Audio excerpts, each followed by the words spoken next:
I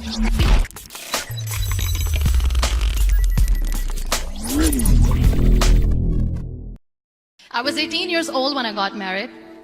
I belonged to a very conservative family, a Baloch family, where good daughters never say no to their parents. My father wanted me to get married, and all I said was, if that makes you happy, I'll say yes. And of course, it was never a happy marriage. Just about after 2 years of getting married, about 9 years ago, I met a car accident.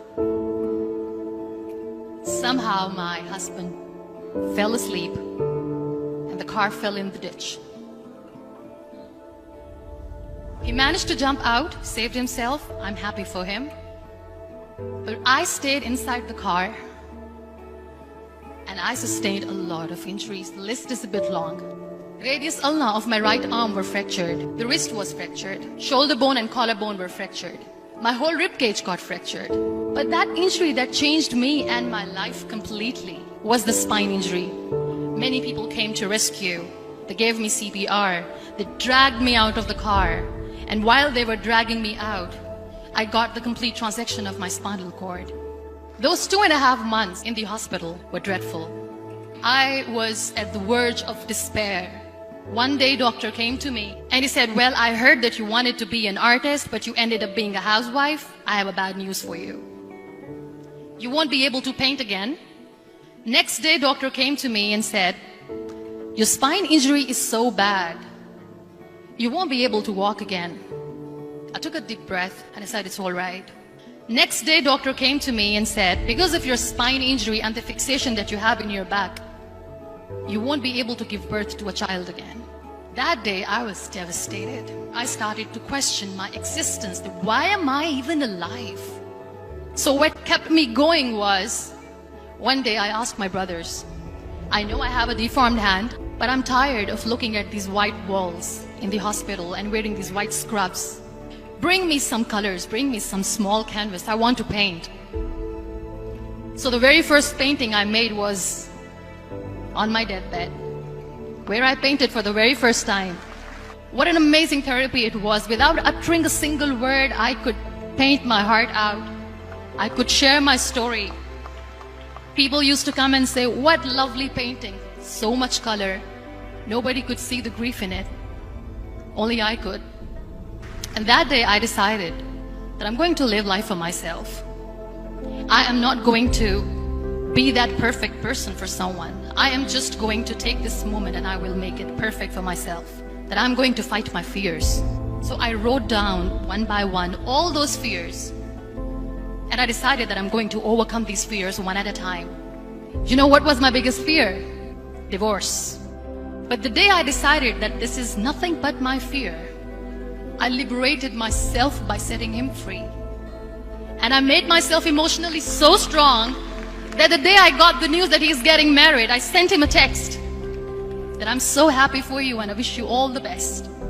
And he knows that I pray for him today. Number 2 was, I won't be able to be a mother again. And that was quite devastating for me. But then I realized there are so many children in the world, all they want is acceptance. So there is no point of crying, just go and adopt one. And that's what I did.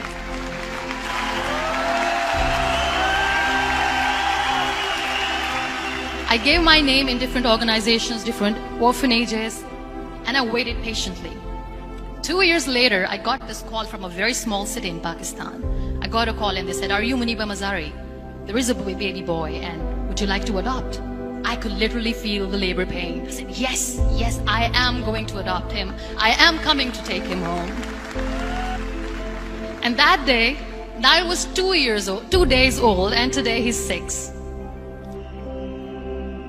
You know, when you end up being on the wheelchair, what's the most painful thing? People think that they will not be accepted by the people because we, in the world of perfect people, are imperfects. So I decided to appear more in public. I started to paint. I have done a lot of modeling campaigns. I decided that I'm going to join the national TV of Pakistan as an anchor person. I became the National Goodwill Ambassador for UN Women Pakistan, and now I speak for the rights of women, children. I was featured in BBC 100 Women for 2015. I'm one of the Forbes 30 under 30 for 2016.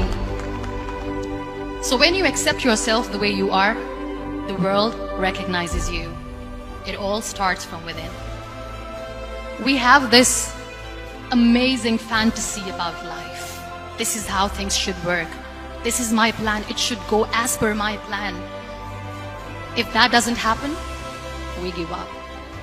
I never wanted to be on the wheelchair. Never thought of being on the wheelchair. This life is a test and a trial, and tests are never supposed to be easy. So when you're expecting ease from life, and life gives you lemons, then you make the lemonade, and then do not blame life for that.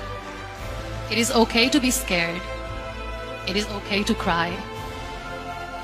Everything is okay, but giving up should not be an option. They always say that failure is not an option. Failure should be an option, because when you fail, you get up, and then you fail, and then you get up, and that keeps you going. Embrace each and every breath that you are taking. Celebrate your life. Live it. Don't die before your death. Real happiness lies in gratitude. So be grateful, be alive, and live every moment.